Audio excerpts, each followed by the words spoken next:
హల్లెలూయా, hallelujah, hallelujah, hallelujah, హల్లెలూయా. తండ్రి నీకు స్తోత్రములు, స్తోత్రములు, స్తోత్రములు, స్తోత్రములు, స్తోత్రములు. ఆకాశమును భూమిని సృష్టించిన సృష్టికర్త నీకు వందనాలు. ఆకాశముని సింహాసనము నా ప్రభువా, భూమిని పాదపీఠము కనుక ప్రభువా. తండ్రి నీకు స్తోత్రములు, స్తోత్రం నాయన. మీ పాద సన్నిధికి వచ్చినము దేవా, నీకు స్తోత్రములు, స్తోత్రములు దేవా. హల్లెలూయా, హల్లెలూయా, హల్లెలూయా. మీరు మహిమ పొందండి దేవా, నీకు స్తోత్రములు దేవా. బలహీనురాలిని దేవా నన్ను నిలబెట్టుకో దేవా, నీకు స్తోత్రములు ప్రభువా. అయ్యా నీకు స్తోత్రములు. నాతో మాతో మీరే మాట్లాడమని ప్రార్థిస్తున్న దేవా, నీకు వందనాలు ప్రభువా. దయగల మా దేవా నీకు స్తోత్రములు. మీ పాద సన్నిధికి వచ్చిన నన్ను దేవా, మీ ఆత్మచేత నన్ను మరుగు చేసి నా ప్రభువా, మీ ఆలోచనను బయలుపరచమని అడుగుచున్నానయ్యా. నీకు స్తోత్రములు, స్తోత్రములు, స్తోత్రములు, స్తోత్రము నాయన. హల్లెలూయా, హల్లెలూయా, హల్లెలూయా, హల్లెలూయా. మా సుతుల మీద ఆసీనుడవైన దేవా నీకు స్తోత్రములు తండ్రి. పరిశుద్ధ దేవా నీకు స్తోత్రములు దేవా. తండ్రి అనుక్షణము దేవా నీకు స్తోత్రములు. అయా వేలాది దూతలతో నా తండ్రి నాయన నిత్యము స్తుతింపబడుతున్న నా దేవా నీకు స్తోత్రములు, స్తోత్రములు, స్తోత్రము నాయన. దయగల మా దేవా నీకు స్తోత్రములు, స్తోత్రములు. అయా సత్య దేవా నీకు స్తోత్రములు. అద్భుత దేవా నీకు స్తోత్రములు. దయగల మా దేవా నీకు స్తోత్రములు. నా తండ్రి నీకు వందనాలు ప్రభువా, వందనాలు తండ్రి నీకు స్తోత్రములు, స్తోత్రములు. సృష్టికర్త నీకు స్తోత్రములు, స్తోత్రములు. సర్వాధిపతి నీకు స్తోత్రములు. సైన్యములకు అధిపతి అయిన దేవా నీకు స్తోత్రములు ప్రభువా. తండ్రి నీకు స్తోత్రములు. నీకు ఏమిచ్చి మేము రుణము తీర్చలేము దేవా, నీకు వందనాలు. పూర్ణ మనసుతో, పూర్ణ హృదయముతో దేవా, పూర్ణాత్మతో ప్రభువా నిన్ను స్తుతించుటకే దేవా నీకు స్తోత్రములు తండ్రి. నీ ప్రాణమిచ్చి నాయన, నీ రక్తమిచ్చి కొని కన్నవు దేవా నీకు స్తోత్రములు. అందుని బట్టే నేను స్తుతిస్తున్నాము దేవా నీకు స్తోత్రం. నేను ఆరాధిస్తున్నాము దేవా, నేను మహిమపరుస్తున్నాము తండ్రి. హల్లెలూయా, హల్లెలూయా దేవా నీకు స్తోత్రములు. అయ్యా ఈ కొల్లైవులో నా తండ్రి నీకు వందనాలు ప్రభువా, నీకు స్తోత్రములు. అయ్యా మీరు మాతో మాట్లాడమని ప్రార్థిస్తున్న దేవా నీకు స్తోత్రములు. మీ ఆలోచన మాకు బయలుపరచమని ప్రార్థిస్తున్న దేవా నీకు వందనాలు ప్రభువా. అయ్యా నీ ఆలోచనకు దేవా నీకు స్తోత్రములు. మీ విధేయులమైనట్లుగా నా తండ్రి నీకు వందనాలు. నీకు లోబడేట్లుగా నా ప్రభువా నీకు స్తోత్రములు. లైవ్లో చూస్తున్న ప్రతి బిడ్డలను కూడా మీరు జ్ఞాపకం చేసుకోమని అడుగుచున్నాను అయ్యా నీకు వందనాలు ప్రభువా. నీ సన్నిధికి వచ్చిన ప్రతి బిడ్డలను దేవా నీకు స్తోత్రములు. మీ ఏలుబడి కిందికి తీసుకోమని అడుగుచున్నాను అయ్యా నీకు వందనాలు ప్రభా. మీ స్వాధీనంలోకి తీసుకోమని అడుగుచున్నాను అయ్యా నీకు వందనాలు ప్రభా.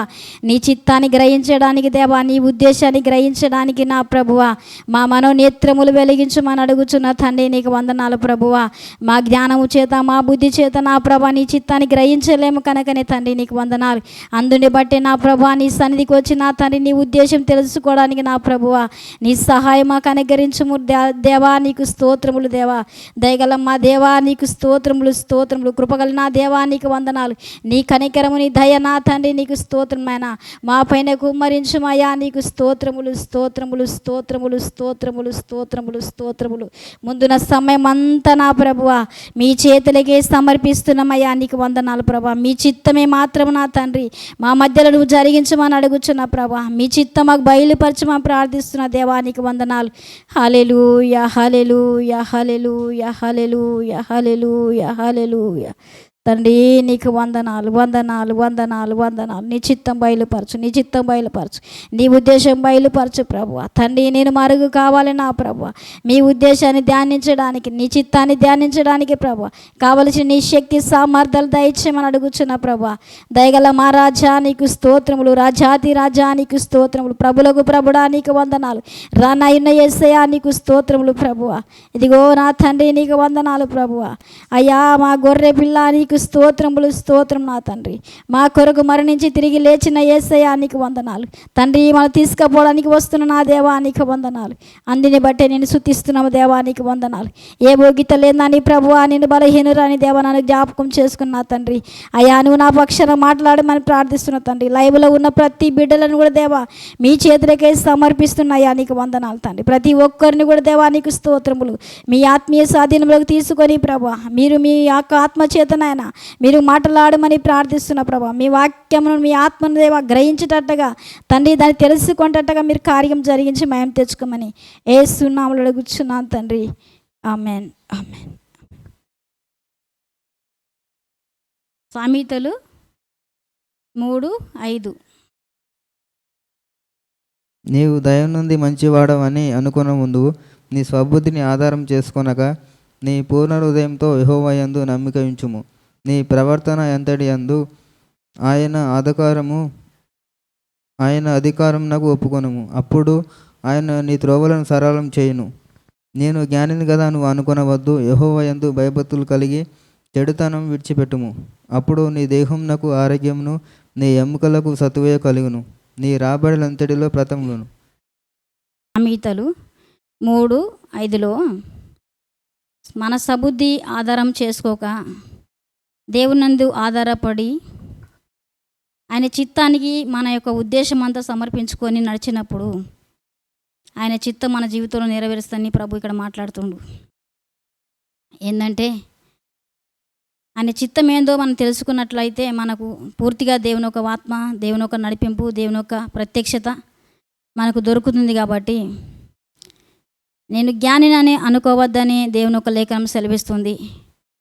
ఈరోజు ఆయన వాక్యం విని మనం విశ్వసించి మనం ధ్యానించి మనం నడుచుకున్నప్పుడు మనకు దొరికిందంత జ్ఞానమైన, మనకు ఆరోగ్యమైన ఏదైనా ఆయన ఇచ్చిందని మనం గ్రహించినట్లయితే నేను జ్ఞానాన్ని మనకు అది రాదని మనం అనుకోనాలి. కానీ మనకున్న జ్ఞానమే కదా అని మనం అనుకున్నట్టయితే మనము ఆత్మలో పడిపోయిన వారమవుతాం. ఎందుకంటే ఆయన వాక్యము అట్లా సెలవిస్తుంది. ఎందుకంటే నేను జ్ఞానాన్ని అనుకోవద్దు, మనకున్నదంతా కూడా ఆయనకు పూర్ణ మనసుతో ఆయనకు సమర్పించినప్పుడు ఆరోగ్యములకు బలము కలుగును, తన ఎముకలకు సత్వ కలుగునని లేఖనం సెలవిస్తుంది.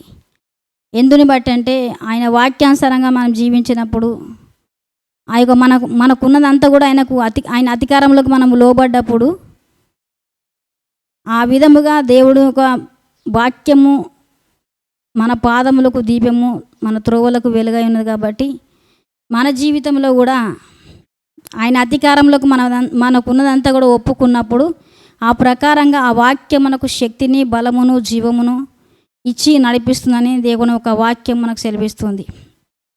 అదే ప్రకారంగా ఆయన మన జీవితంలో ఏ విధముగా నడవాలన్నదే దేవుని ఒక వాక్యం మనం నేర్పించినప్పుడు కొన్ని మార్లు మనం బలహీనమై దేవుని యొక్క వాక్యాన్ని, దేవుని యొక్క చిత్తాన్ని గ్రహించక మనం పడిపోతాం. కాబట్టి మళ్ళా దేవుని యొక్క వాక్యం ఎందుకు మేలుకొల్పుతుందంటే, నా కుమారుడా నేను చెప్పిన మార్గంలో నువ్వు నడవాలని, మళ్ళా నువ్వు ఎక్కడ నీ తోవ త్రప్పిపోతుంది, నీవు ఎక్కడ వెళ్తున్నావు అన్నదే దేవుని యొక్క వాక్యము నీకు నాకు ఈరోజు మేలుకొల్పుతుంది. కనుక అదే విధముగా మన త్రోవలకు అన్నిటి కూడా చక్కగా అది నేర్పిస్తుంది. కనుక మనం ఏ త్రోవలు నడవన్నో మన త్రోవలన్నీ కూడా దేవుని యొక్క వాక్యము సామెతలు 3:5లో ఏమంటుందంటే ప్రభు ఒక వాక్యము, నీ త్రోవలన్నీ కూడా సరళము చేసేదనని వాక్యం సెలవిస్తుంది.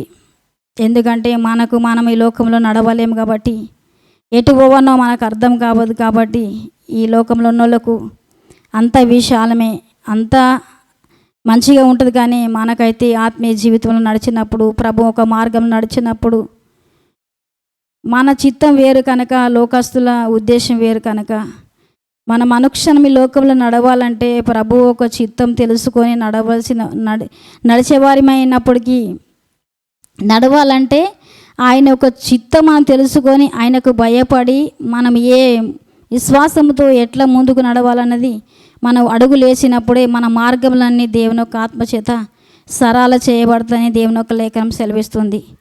ఈరోజు మరి మనం ఎట్లా నడుస్తున్నాం అన్నది దేవుని యొక్క వాక్యం నీకు నాకు హెచ్చరిస్తుంది.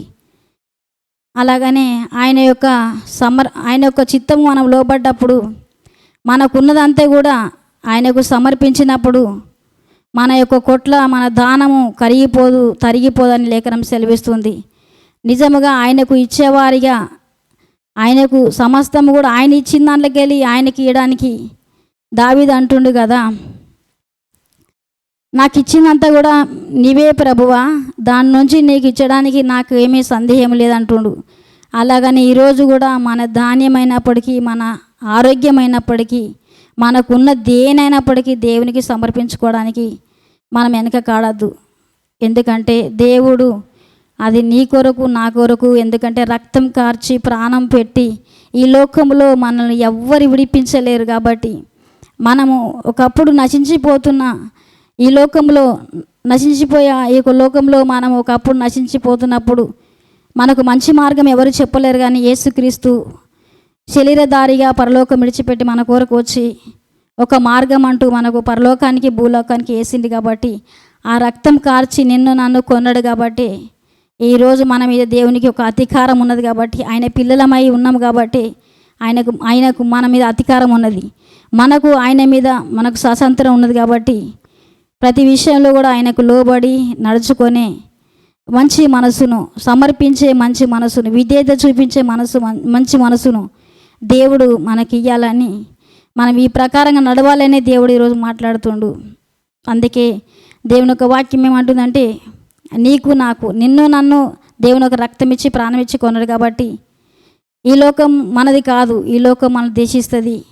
కాబట్టి మనం దేవుని యొక్క అధికారానికి మనకున్నదంతా, మన ప్రవర్తన అంతా కూడా ఆయన యొక్క ఉద్దేశానికి మనం సమర్పించుకొని మన ప్రవర్తన అంతా కూడా ఆయన చిత్తానికి సమర్పించుకొని ఆయన ఒక ఆజ్ఞా ప్రకారం నడిచినట్లయితే ఈరోజు దేవుడు మనం సంతోషిస్తాడు మన పట్ల. ఆ ప్రకారంగా నీవైనా నేనైనా నీ కుటుంబమైనా నా కుటుంబమైనా సంఘమైనా రక్తం పెట్టిన ప్రతి ఒక్క బిడ్డ దేవుడు అందరి కొరకు ప్రాణం పెట్టింది. కాబట్టి దేవుడు అందరికీ ఉపకారే. కాబట్టి దేవుడు అపకారి కాడు. కాబట్టి దేవుడు అందరికీ ఉపకారే. నీకు నాకు ఎవరం కూడా నశించుట దేవునికి ఇష్టం లేకనే దేవుడు మన కొరకు వచ్చి మనం రక్షించి అపవాది యొక్క ఒడిలో నుండి అపవాది ఉచ్చుల నుండి మనందరినీ విడిపించి ఆయన సొత్తుగా ఆయన శాస్త్రముగా దేవుడు విడిపించింది. కాబట్టి ఈరోజు మనము ఏ ప్రకారంగా మనము ఆయన అధికారములకు మన అంతా ఉన్నదంతా కూడా మన ప్రవర్తన అంతా కూడా లోపరుచుకొని ఆయనకు లోబడి జ్ఞానాన్ని అనుకోకుండా, దేవా నేను జ్ఞానం లేదని బలహీనురాన్ని, దేవా ఈ లోకంలో నేను నడవలేను, అయ్యా నేను నడవాలంటే నీ సహాయం లేకపోతే నేను జీవించలేను, నేను ఎలా నడవాలన్నది నాకు తెలియదయ్యా, అయ్యా నీవు నాకు నేర్పిస్తేనే నాకు నడిపిస్తేనే ఈ లోకంలో నేను నడవగలుగుతాని ఎవరైతే ఆ యొక్క తీర్మానంలోనికి ఆ యొక్క సమర్పలోనికి వస్తారో వారినే దేవుడు నడిపిస్తానని లేఖనం సెలవిస్తుంది. ఆ ప్రకారంగా లేఖనము చెప్పుతుంది కదా, మనము అంతే కదా అని మనము నిర్లక్ష్యం చేసినట్లయితే మరి ప్రమాదం మనకి కానీ దేవునికి ఏమీ కాదు. కనుక మనం ఆయన చిత్తానికి అంతా కూడా మన ప్రవర్తన సమర్పించుకొని అర్పించుకొని ఆయన చూపిన మార్గములో ఆయన మనకు చెప్పిన ప్రతి మాటను మనం తీసుకొని దాని ప్రకారం మన జీవితాలు సరిచేసుకొని దేవుని యొక్క మార్గంలో నడిచినట్లయితే ఆయనకు ప్రతి విషయంలో కూడా ఆయనకి ఇచ్చే దాంట్లో కానీ మనం ఏమాత్రము సందేహించకుండా విశ్వాసముతో అర్పించే మనసు అబ్రాము కూడా చెప్పినప్పుడు, మరి అభిరాముకు పిల్లలు లేనప్పుడు దేవుని యొక్క దూతలు వచ్చి వాళ్ళకు దగ్గరికి వచ్చినప్పుడు, అబ్రాము ఇంటికి వచ్చినప్పుడు వాళ్ళ ఆదిత్య చేసినప్పుడు వచ్చే సంవత్సరం కల్లా నీకు కుమారుడు కలుగునని దేవదూతలు అబ్రాము కుటుంబాన్ని ఆశీర్వదించినప్పుడు, కానీ శారాయ నమ్మలేదు కానీ అబ్రాము నమ్మిండు. ఎందుకంటే విశ్వాసాన్ని బట్టి వారు ఆ యొక్క ఫలము పొందినట్టుగా మనం చూస్తున్నాము. అలాగని అబ్రాము కూడా విశ్వాసం ఉంచింది కానీ శారాయకు నమ్మకం లేక ఆమె చిరునవ్వు నవ్వినట్టుగా బైబిల్లో చూస్తున్నాము. వచ్చే సంవత్సరం కల్లా దేవుని యొక్క కృప చేత దేవుని యొక్క దూతలు ఆజ్ఞాపించిన ప్రకారంగా అబ్రాముకు ఇషాకు సంతానం కలిగింది. కాబట్టి అలాగనే ఏ వాగ్దానం అయితే ఇచ్చిండో దేవుడు వాగ్దానం అబ్రాము పట్ల నెరవేర్చబడ్డది. కనుక మళ్ళా అదే విశ్వాసాన్ని పరీక్షించడానికి మళ్ళా అబ్రామా నీ కుమారు నాకు సమర్పించమని అన్నప్పుడు ఆయన ఎంత మాత్రం కూడా అబ్రాము వెనకకు తీయలేడు. కాబట్టి దేవుని మాటకు ఇషాకు పుట్టినప్పుడు ఎలాగైతే లోబడ్డాడో ఇషాకు పుట్టిన తర్వాత కూడా అబ్రామా నీకున్న కుమారుని నాకు అర్పించన్నప్పుడు ఏమాత్రం ఉన్నొక కుమారుని వెనకకు తీయకున్నట్లుగా ప్రభు ఒక చిత్తానికి లోబడి ఆయన మాటకు లోబడి ఆ యొక్క మోరియా పర్వతం పైనకి తీసుకెళ్ళి అర్పించినట్లుగా చూస్తున్నాము. కానీ అబ్రాములో ఉన్న విశ్వాసాన్ని దేవుడు పరీక్షించడానికి, ఆ యొక్క పరీక్ష పెట్టడానికి, ఆయనలో ఉన్న విశ్వాసాన్ని ఇంకా వృద్ధి చేయడానికి ఆ యొక్క మాట అక్కడ అని ఉండొచ్చు. కానీ అయినా కూడా మరి అబ్రాహాము ఏమాత్రమో వెనక తీయలేడు. ప్రభులో ఉన్న గొప్పతనం ఏందో ఆ యొక్క అబ్రాహాము ఎరిగిండు కాబట్టి ఏమాత్రం వెనక తీయకుండా ఇషాకును అర్పించిండు. అర్పించినప్పుడు కూడా ఇషాకు కూడా ఎంతో తగ్గించుకొని, మరి కట్టెలైతే తీసుకెళ్తున్నాము, అన్నీ తీసుకెళ్తున్నాం, మరి బలికి మరి గొర్రె పిల్ల లేదు కదా అని ఎంత మాత్రం ఇషాకు అడగలేడు. కానీ అడిగినప్పటికి కూడా మరి అదంతా కూడా ప్రభే చూసుకుంటాడని ఇషాకుకు చెప్పినట్టు కూడా చూస్తున్నాం. మరి కట్టెలైతే ఉన్నాయి, అర్పించడానికి అన్నీ ఉన్నాయి, కానీ మరి గొర్రె పిల్ల అన్నప్పుడు అది ప్రభు చూసుకుంటాడు అని అన్నట్టుగా చూస్తున్నాం. ఎందుకంటే అర్పించి కూడా తిరిగి వస్తామన్న విశ్వాసం అబ్రాహాములో ఉన్నది కాబట్టి ఆ యొక్క విశ్వాసాన్ని బట్టే అర్పించడానికి ముందుకు వెళ్ళాడు. ఈరోజు మన జీవితంలో కూడా దేవుని మాట్లాడుతున్నప్పుడు మనకున్న ప్రవర్తన అంతా కూడా, మనకున్నదంతా కూడా దేవునికి అర్పించినప్పుడు ఆయన ప్రతిఫలం ఏందో మనం చూడగలుగుతాం. ఆనాడు అబ్రాహాము కూడా విశ్వాసంతో అర్పించిండు కాబట్టి తిరిగి పొందుకున్నాడు. ఈరోజు మనము కూడా దేవుడు చెప్పిన మాటకు మనము లోబడ్డట్లయితే, అలాగనే అబ్రాహాము తిరిగి పొందుకున్నట్లుగా మనం కూడా ఏదైతే విశ్వాసంతో అర్పిస్తామో తిరిగి మన జీవితం కూడా అది పొందుకుంటామని ఈరోజు లేఖనం ద్వారా నీతో నాతో మాట్లాడుతున్న దేవుడు. అట్టి విశ్వాసం మనలో ఉన్నదా అన్నది, ఆనాడు అబ్రాహాం పట్ల ఉన్న విశ్వాసము నీలో నాలో ఉన్నదన్నదే మనం పరీక్షించినట్లయితే దేవుడు గొప్ప కార్యం చేస్తాడు. ఆయన ఎంతైనా నమ్మదైన వాడు.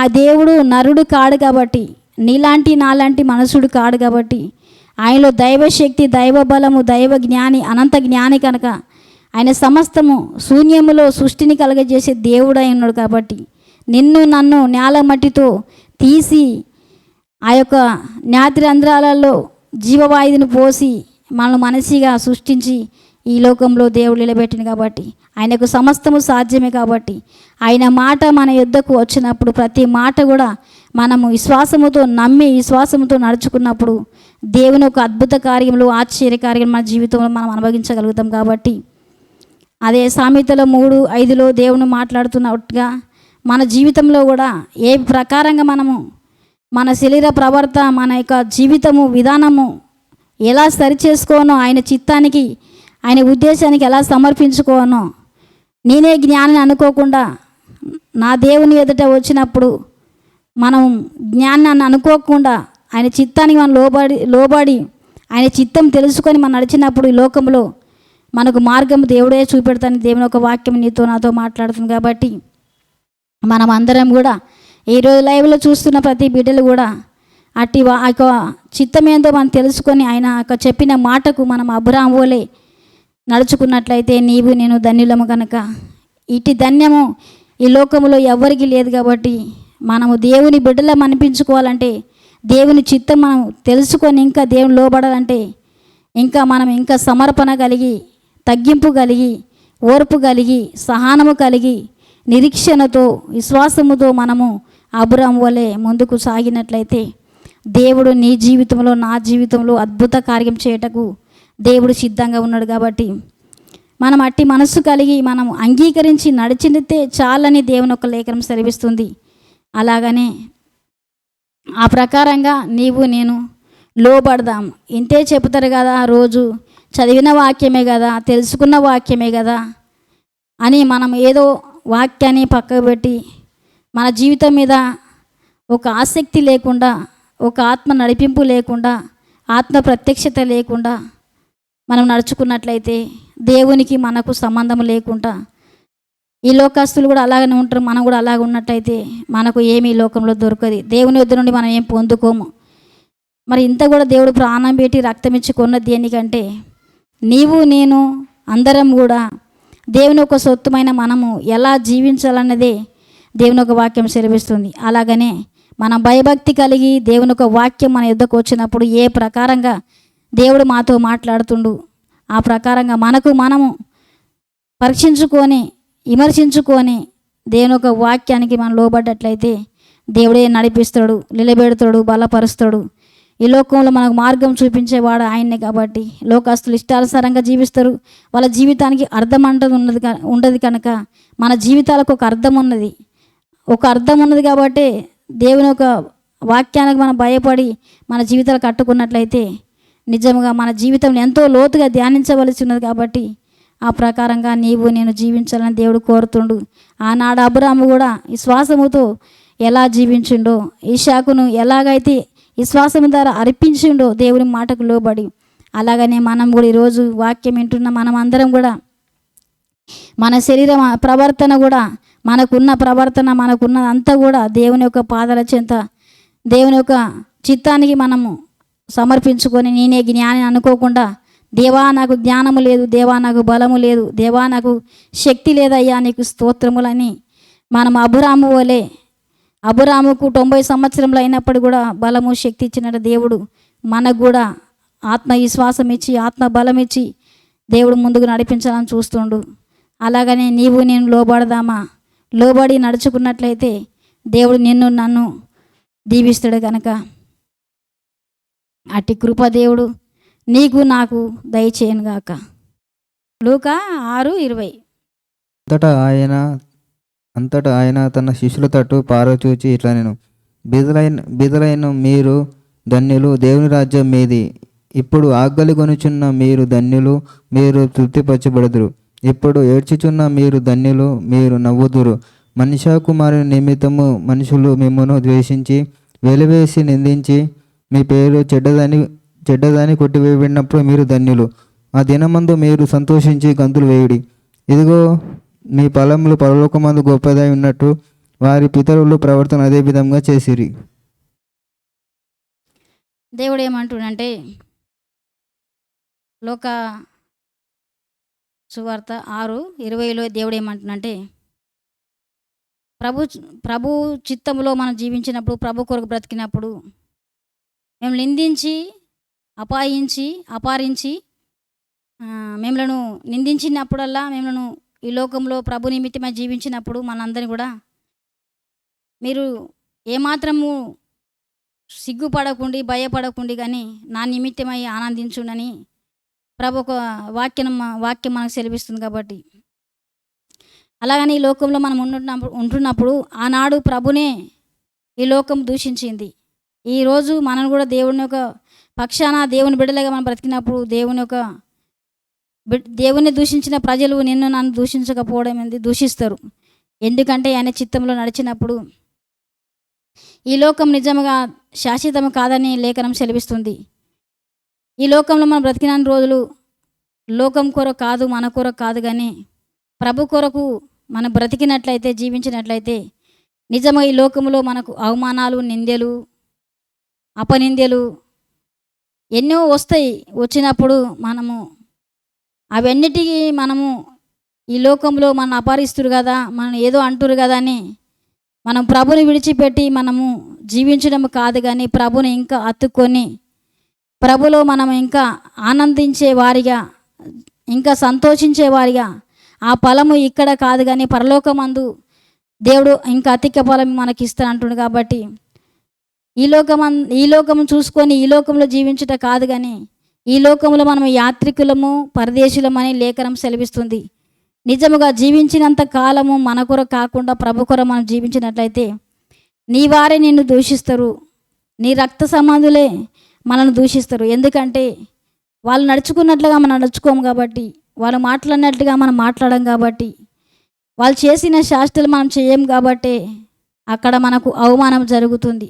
అది రక్త సంబంధులు కాబట్టి రక్త సంబంధులు అయినప్పటికీ, లోక సంబంధులం అయినప్పటికీ, ఎవరైనప్పటికీ ప్రభు చిత్తాన్ని తెలుసుకొని మనము నడుచుకోవాలని మనం ఎప్పుడైతే తీర్మానం కలిగి, సమర్పణ కలిగి మనం నడుచుకున్నప్పుడు, ఇలాంటి మన జీవితంలో, నా జీవితంలో అయితే వచ్చింది కానీ మీ జీవితంలో వచ్చిందో రాలేదు కానీ అది మీకు తెలుసు, కానీ నా వ్యక్తిగత జీవితంలో ఎన్నో అవమానాలు, ఎన్నో నిందలు వచ్చినాయి. కాబట్టి నేను అనుభవించిన కాబట్టి మీతో నేను పంచుకుంటున్నా. కాబట్టి అలాగనే ఏమాత్రము భయపడకుండా, దేవుని విడిచిపెట్టకుండా, దేవుని ఇంకా అతుక్కొని ఈ లోకంలో ఏమున్నా ఏమి లేకున్నా ప్రభు కొరకు మనము బ్రతకాలంటే ఈ లోకంలో ఏమి కూడా మనకు దొరకదు. కాబట్టి ప్రభే మనకు ధనము, ప్రభే మనకు బలము, ప్రభే మనకు ఆశ్రయము కనుక ఆ ప్రకారంగా మనం అందరం కూడా లోక సువార్త 6:20 దేవుడు మాట్లాడుతున్నట్టుగా మనం అందరము ఆ వాక్యానుసారంగా జీవించినట్లయితే ఈ లోకంలో మనకి ఏముండదు. దేవునికి అవమానం జరిగింది, దేవునికి నిందలు పడ్డాయి, దేవునికి శిలువ పడ్డది. ఎందుకంటే దేవుడు కూడా మన కొరకు వచ్చిండు. దేవుడు ఎంత మాత్రము తప్పు చేయలేడు. ఆయన పరిశుద్ధుడు, నీతిమంతుడు. అయినప్పటికీ కూడా దేవుడిని యొక్క చిత్తము చేయుటకు దేవుడు ఎలాగైతే దేవునికి సమర్పించుకొని తండ్రి చిత్తం చేయాలని ఈ లోకానికి వచ్చి ప్రభు ఎన్ని కష్టాలు, ఎన్ని నష్టాలు, ఎన్ని అవమానాలు అలాగనే తండ్రి చిత్తం చేయడానికి ఎన్ని అవమానాలు పడ్డప్పుడు కూడా, ఎంతో బాధపడ్డప్పుడు కూడా ఆయన ఏమాత్రం అపవాదికి లోబడకుండా సాగిపోయినట్లుగా చూస్తున్నాము. అలాగనే ప్రభుకు వచ్చిన అవమానాలు ఈరోజు దేవుని నమ్ముకున్న నీకు నాకు కూడా ఈ లోకంలో వస్తాయి. రావని కాదు, వచ్చినప్పుడు కూడా విశ్వాసముతో ప్రభు అందే మనం సంతోషిస్తూ ఆనందిస్తూ గంతులేమని దేవుడు చెప్తుండు. కాబట్టి మనము శారీరక గంతులు కాదు కానీ ఆత్మలో అవి వచ్చినప్పుడు మనం ఇంకా బలపడతామని, ధైర్యంగా ఉంటామని దేవుని యొక్క వాక్యం నీకు నాకు సెలవిస్తుంది. కాబట్టి అలాగనే వచ్చింది కానీ మనం కృంగిపోయి చేతగాని వారిగా ఉండడం కాదు, కానీ ఇంకా ప్రభు కొరకు మనం ధైర్యం కలిగి, నిబ్బరం కలిగి అవన్నీ ఎదుర్కొని అపవాదిని ఎదిరించి దేవుని పక్షాన్ని నిలబడడానికి దేవుడే మనకు సాయం చేస్తాడు. కాబట్టి అలాగనే ఆనాడు తండ్రి చిత్తం చేయాలంటే దేవుడు కూడా ఎన్నో అవమానాలు శోధింపబడ్డాడు. యోహాను చేత బాప్తిసం పొందుకొని 40 రాత్రి 40 పగలు అరణ్యంలోకి అపవాది చేత కొనిపోయి ఎంతో శోధింపబడ్డప్పటికి కూడా, కానీ అపవాదికి ఎంత మాత్రము లోబడకుండా తండ్రి చిత్తం నెరవేర్చాలని యేసుక్రీస్తు ఎలాగైతే ఈ లోకంలో శరీరధారిగా జీవించుండో, మరి అలాగనే మనం కూడా ఒకప్పుడు బాప్తిసం తీసుకున్న మనము, దేవుడు సొంత రక్షకునిగా అంగీకరించిన మనం కూడా ఈ లోకంలో శ్రమలు వచ్చినప్పుడు, కష్టాలు వచ్చినప్పుడు, విరుకులు వచ్చినప్పుడు, ఇబ్బందులు వచ్చినప్పుడు, అవమానాలు వచ్చినప్పుడు కూడా తండ్రి చిత్తం అంటూ నాలో ఉన్నది. కాబట్టి ఇవన్నీ కూడా నన్ను ఏమి చేయని మనం ధైర్యంగా ఉన్నట్లయితే దేవుడే దాని అంతటి మీద జయమిచ్చి దేవుడు నడిపిస్తాడు. కాబట్టి లేఖనము నీతో నాతో మాట్లాడుతుంది. కాబట్టి ఆ లేఖనము మనం లోబడదాము, ధైర్యం కలిగి జీవింతాము, అపవాదిని జయిస్తాము. ఆ రోజు కూడా యేసుక్రీస్తు కూడా రాళ్ళను రొట్టెలుగా మార్చుకోమని అపవాది వచ్చి యేసుక్రీస్తును శోధించినప్పుడు మనసుడు రొట్టె వల్ల మాత్రమే జీవించడు కానీ నా తండ్రి నోటి నుంచి వచ్చిన ప్రతి మాట ద్వారా జీవించనని అపవాదిని యేసుక్రీస్తు మాట ద్వారా జయించినట్లుగా మనము కూడా ఈ లోకములో ఎన్నో వచ్చినప్పుడు కూడా సిగ్గైనా, అవమానమైన, నింద అయినా, అస్తగిస్తనైనా ఏదైనప్పటికీ నా ప్రభు నాతో ఉన్నాడు అన్నది మనం మర్చిపోకున్నట్లుగా, దేనికి సర్దుబాటు చేయకున్నట్లుగా, దేనికి లోబడకున్నట్లుగా ఆత్మీయ జీవితంలో మనకు అనుక్షణము యుద్ధము ఉన్నదని తెలుసుకున్న వారే దీని విషయంలో గ్రహిస్తారు. కనుక ఆ యుద్ధములో మనం ఓడిపోకున్నట్లుగా అనుక్షణం మనకు ఒక యుద్ధం ఉన్నది, లోకంతో ఒక యుద్ధం ఉన్నదని మనం గ్రహించినట్లయితే దేవుని యొక్క బలం మీద, శక్తి మీద మనము ఆధారపడుతూ ఈ లోక సంబంధమైన దేన్ని కూడా మనము ఆశ్రయించకుండా దేవుని యొక్క ఇంకా చిత్తం తెలుసుకొని ఆ ప్రకారంగా జీవించడానికి మనం ఇష్టపడదాం. ఆ ప్రకారంగా దేవుడు నిన్ను నన్ను నడిపించాలని ఈ వాక్యం నీకు నాకు దేవుడు మరొకసారి మనకు జ్ఞాపకం చేసిండు. కనుక అలాగనే శోధనలు వస్తున్నాయి కదా, నిందలు వస్తున్నాయి కదా, అవమానాలు వస్తున్నాయి కదా, దేవుని నమ్ముకున్నందుకు ఈ లోకంలో నాకు ఏమి దొరుకుతుంది కదా, ఏమి దొరకట్లేదు కదా అని మనం ఇజ్రాయేల్ ప్రజల వలె ఐగుప్తు నుండి విడిపించి ఇజ్రాయేల్ ప్రజలను కానానికి నడిపించడానికి, ఫరోకు అధికారం నుండి విడిపించి కానాన్ని నడిపించడానికి మోషను పంపించినప్పుడు ఎన్నో అద్భుత కార్యములు చూసినప్పుడు కూడా, కానీ వారు మాటి మాటికి సనుగుతూ గులుగుతూ వాళ్ళు నడిచినట్లుగా చూస్తున్నాం. కానీ అలాంటి పరిస్థితి కూడా మీలో వస్తుందనే వాక్యం సెలవిస్తుంది. ఎందుకంటే వారు కూడా మనసులే, మనం కూడా మనసులేమే. కానీ మన మనసులేమే, కానీ మనలో ఉన్నవాడు బలవంతుడు. కాబట్టి లోకంలో ఉన్నవాడి కంటే మీలో ఉన్నవాడు శక్తివంతుడు, బలవంతుడు అనే దేవుని యొక్క లేఖనం మనకు సూటిగా చూపిస్తుంది. కాబట్టి దాన్ని బట్టే మనకు ధైర్యం కలుగుతుంది, బలము కలుగుతుంది. మనం బలం పొందుకోలేము, మనం శక్తి పొందుకోలేము, ఈ లోకంలో నిలబడలేము, ఈ లోకాన్ని జయించలేము. కాబట్టి ఈ లోకము జయించలేము, ఈ లోకంలో వాటిని కూడా జయించలేము. కాబట్టి కానీ ఆ యొక్క వాక్యం మనం అర్థం చేపిస్తుంది. ఎందుకంటే లోకంలో ఉన్న వాడికంటే నీలో ఉన్నవాడు గొప్పవాడు అన్నప్పుడు మనకి ఇంకా విశ్వాసమందు ఇంకా దేవుడు వృద్ధి చేస్తుండు, ఆత్మలో ధైర్యపరుస్తుండు, ఆత్మలో బలపరుస్తుండు. నా దేవుడు నాతో ఉన్నాడు కదా, ఇవన్నీ వచ్చినప్పటికీ నాకెంతటి అని మనం నిలబడ్డట్టయితే దేవుడు ఇంకా నిన్ను నన్ను నడిపిస్తాడు. మరి దేని విషయంలో కూడా భయపడకుండా ఇజ్రాయెల్ ప్రజల వలె సనగకుండా మనం ముందుకు నడవాలి. నడిచినప్పుడే విశ్వాసముతో ముందు అడిగేసినప్పుడే దేవుడు ముందుకు నడిపిస్తాడు. మనం భయపడద్దు, దేనికి భయపడద్దు, దేనికి జడగద్దు. విశ్వాసము లేకుండా దేవునికి ఇష్టలేట అసాధ్యమని లేఖనం సెలవిస్తుంది. కానీ మన జీవితంలో కొన్ని పరిస్థితులు అనుకూలంగా ఉండయి, కానీ ప్రతికూలంగా ఉన్నప్పుడు కూడా, అనుకూలంగా ఉన్నప్పుడే దేవుడు కాడు, కానీ ప్రతికూలంగా ఉన్నప్పుడు కూడా దేవుడు మనతో ఉండడని మనం నిశ్చయంగా నమ్మినట్లయితే విజయం మనదని దేవుని యొక్క వాక్యం సెలవిస్తుంది. అలాగనే మనమందరం కూడా ఆయన చిత్తములో, ఆయన మార్గములో మనం నడిచేవారిగా దేవుడు నన్ను దీవించులాగున, ఇంకా బలపరచులాగున, ఆయన చిత్తాన్ని ఇంకా తెలుసుకొని మనం ఇంకా ఆత్మీయ జీవితంలో ఇంకా ఎలా ప్రభు కొరకు బలమైన కార్యం చేసేవారిగా, బలంగా నిలబడేవారిగా దేవుడే నీకు నాకు అందరికీ ఆయన బలము శక్తి ఇచ్చి నడిపించులాగున, ఇంకా ఈ భారతదేశము దేవుడు జ్ఞాపకం చేసుకోలాగున, సంఘాలన్నీ కూడా దేవుడు జ్ఞాపకం చేసుకొని ఆయన ఆత్మచేత ప్రతి ఒక్కరిని సిద్ధపరిచి ఆయన రాకడకు సిద్ధపరిచి ఆయన మహిమ పొందమని ఈ యొక్క చిన్న వాక్యము దేవుడు దీవించి ఆశీర్వదించునుగాక.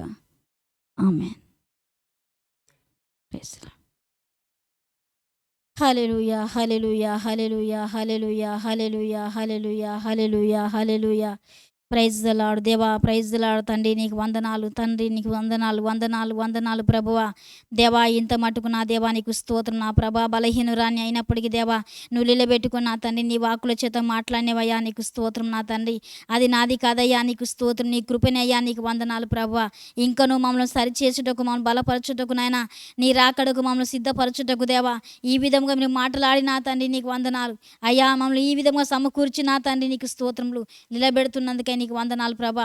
దేవా మా సంఘమును జ్ఞాపకం చేసుకొని అయినా మా సావాసం జ్ఞాపకం చేసుకో అయ్యా. మా దైవజనుల కుటుంబాలను జ్ఞాపకం చేసుకో, మా విశ్వాసుల కుటుంబాలను అందరినీ జ్ఞాపకం చేసుకో నా ప్రభువా. నీ రాకడకు మీరు సిద్ధపరచండి ప్రభువా. ఈ లోకంలో దేవా నీకు స్తోత్రములు. నీ కొరకు బ్రతుకుతున్నప్పుడు, నీ కొరకు జీవిస్తున్నప్పుడు ప్రభువా ఎన్ని వచ్చినప్పటికి దేవా అయ్యా నీకు స్తోత్రం నాయన. దేనికి భయపడకుండా ప్రభువా అయ్యా మా పరుగు నాయన తండ్రి ఈ లోక సంబంధమైన పరుగు కాదు నా తండ్రి, ఆత్మ సంబంధమైన పరుగులో నా తండ్రి పరిగెత్తుటకు నా తండ్రి అయ్యా నీ శక్తిని ప్రతి ఒక్కరికి దయచేయండి ప్రభా. నీ బలం ప్రతి ఒక్కరికి దయచేయండి దేవా. బలహీనలను బలపరచండి ప్రభువా. కృంగిన వారిని లేవనెత్తండి దేవా. రోగంతో ఉన్న వారిని ముట్టి స్వస్థపరచండి ప్రభువా. దేవా నీకు స్తోత్రములు. నీ వాక్కు చేత నువ్వు తాకండి, నీ ఆత్మ పరిశ కలగజేయండి దేవా నీకు స్తోత్రం నా ప్రభువా. ఇదిగో నా తండ్రి మా సంఘముని ఇంకా నా దేవా నీవు ఆత్మీయ సమృద్ధిలోనికి నడిపించండి ప్రభువా. ఆత్మీయ సమృద్ధిలోనికి నువ్వు నడిపించండి ప్రభువా. అయా సంఘముకు అయినా సేమాభివృద్ధి కలగజేయండి ప్రభువా. నూతన ఆత్మలో వస్తుండగా నా ప్రభా ప్రతి ఒక్క హృదయంలో మీ కార్యం చేయండి నా దేవా. మీ దాసులు మీరు బలంగా వాడుకోండి దేవా నీకు వందనాలు. ఇంకా మా సంఘం మీరు విస్తరింపచేయండి ప్రభా. బిదర ప్రాంతాన్ని జ్ఞాపకం చేసుకున్న నా తండ్రి బిదర్లో నా తండ్రి జరగనై ఉంటున్న ఆ యొక్క నిర్మూలం చేస్తున్న ప్రభా సంఘమును జ్ఞాపకం చేసుకున్న తండ్రి. ఆ కట్టబడుతున్న సంఘాన్ని దేవాని చేతులకి సమర్పిస్తున్న నా ప్రభువా తండ్రి నీకు వందనాలు. ఆరంభం మొదలుకొని ఆఖరి వరకు దేవా ప్రతి విషయంలో దేవా నీవు తోడుగా ఉండి తనకి కావలసిన నా తండ్రి ప్రతి సరుకులను మీరు సాయం చేయండి దేవా నీకు వందనాలు ప్రభా. త్వరలో నా తండ్రి ఆ సంఘం నాయన తండ్రి కట్టబడిన ఆయన అనేకుని సనికి రావడానికి నీ కృప చూపండి ప్రభువా. పరిశుద్ధాత్మ దేవుడా నీకు స్తోత్రములు దేవా. మేము పడుతున్న ప్రయాసం వ్యర్థం కాకున్నట్లుగా, మీ సేవకులు పడుతున్న ప్రయాసం వ్యర్థం కాకున్నట్లుగా నా తండ్రి మీరు గొప్ప కార్యం చేయండి ప్రభా. అనేకులు హస్తము చాపి అయ్యా నీకు సమృద్ధిగా ఇచ్చేవారిగా నాయన తండ్రి నీకు స్తోత్రం నాయన. మీ ఆత్మచేత ప్రతి ఒక్కరిని ప్రేరేపించండి ప్రభువా తండ్రి నీకు వందనాలు. నువ్వు గొప్ప కార్యం చేసేవాడవు నా తండ్రి నీకు వందనాలు. మేము అంతరంగంలో నుండి మీ కార్యం చూసినట్టుగా నా తండ్రి ప్రతి ఒక్కరి కనులు తెరిపించండి ప్రభువా. విశ్వాసముతో అర్పించడానికి దేవా, విశ్వాసముతో నడవడానికి దేవా అయ్యా ప్రతి ఒక్కరికి నా తండ్రి అయ్యా మీరు కృప చూపమని ప్రార్థిస్తున్న దేవా నీకు స్తోత్రం నాయన. ఇదిగో నా తండ్రి సాయంత్రం కాల సమయంలో నా దేవా నీకు వందనాలు.